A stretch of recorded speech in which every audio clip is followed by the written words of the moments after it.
அதிமுகவில் இணைந்த வைகோ கட்சியின் முக்கிய தலைவர். நண்பர்களே, அதிமுக தொண்டர்களாக இருந்தீங்க அப்படின்னா மறக்காம நம்ம சேனலை சப்ஸ்கிரைப் பண்ணிட்டு இந்த வீடியோக்கு ஒரு லைக் பண்ணிருங்க. அனைத்திந்திய அண்ணா திராவிட முன்னேற்ற கழகம் என்பது மிகப்பெரிய ஒரு கடல் போன்ற இயக்கம். அந்த இயக்கத்தை அழிக்க நினைத்தவர்கள் அழிந்து போவார்கள் அப்படிங்கிறதுக்கு உதாரணமாக நிறைய பேர் இருக்கிறாங்க. இப்ப அதிமுகவில் இருந்து பிரித்து விடப்பட்டவர்கள், அதாவது அதிமுகவில் இருந்து ஒரு சில நபர்கள் பிரித்து விடப்பட்டார்கள். அந்த நபர்களை நம்பி போனவர்கள் தான் திமுகவிலே இணைந்து கொண்டிருக்கிறார்களே தவிர அதிமுக இருக்கக்கூடிய முக்கியமானவர்கள் யாருமே திமுகவில் இணைந்து கொள்வது கிடையாது. அதிலையும் குறிப்பாக ஓபிஎஸ் அணியில் இருக்கக்கூடிய முக்கியமானவர்கள் அவர்கள் அதிமுகவும் கிடையாது, அவர்களுக்கும் அதிமுகவிற்கும் எந்த சம்மந்தமும் கிடையாது.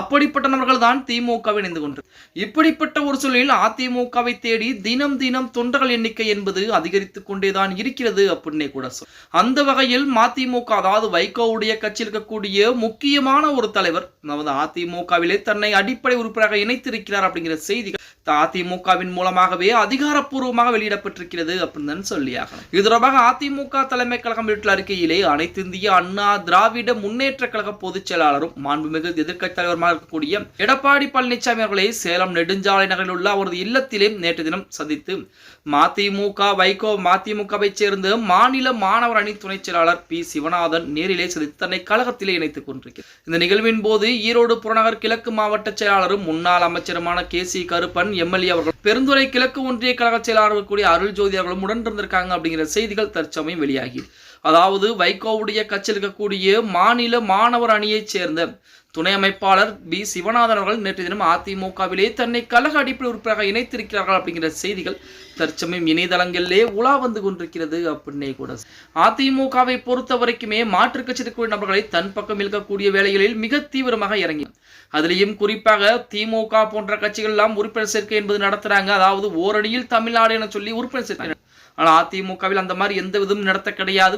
அதிமுகவை பொறுத்த வரைக்கும் 2026 சட்டமன்ற தேர்தலிலே படுதோல்வியை சந்திக்க போகிறது. 3ஆம் இடத்திற்கு தள்ளப்பட இருக்கிறது.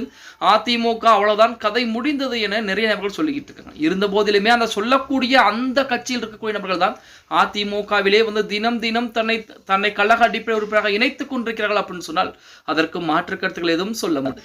இப்படிப்பட்ட ஒரு சூழலில் அதிமுக இருக்கக்கூடிய 2 கோடிக்கும் மேற்பட்ட தொண்டர்கள் களத்தில் இறங்கி வேலை பார்த்தாலே 2026 மட்டுமல்ல 31லும் அதிமுக தான் அமோக வெற்றி பெறும் அப்படிங்கிறதுக்கு எந்த விதமான மாற்று கருத்தும் கிடையாது அப்படின்னே கூட. இப்ப சமீபத்தில் எடுக்கப்பட்ட கருத்து கணிப்பு முடிவுகள் கூட அதிமுகவிற்கு சாதகமாகவே அமைந்திருக்கிறது. இதிலும் கூடுதலாக தமிழக வெற்றி கழகம் மட்டும் அதிமுகவுடன் கூட்டணி என்பது வைத்து விட்டால் கண்டிப்பாக 2026 சட்டமன்ற தேர்தல் என்பது அதிமுகவின் கைவசம் அப்படிங்கிறது எந்த மாற்று கருத்தும் சொல்ல முடியாது அப்படின்னு சொல்லியாக பொறுத்து பார்க்கலாம். ஓகே கைஸ், வீடியோ பிடிச்சிருந்தா மறக்காம லைக் பண்ணிருங்க. அப்படி நம்ம போடக்கூடிய வீடியோக்கள் உங்க ஃப்ரெண்ட்ஸ் அண்ட் ஃபேமிலிக்கும் ஒரு ஷேர் பண்ண மறந்துடாதீங்க.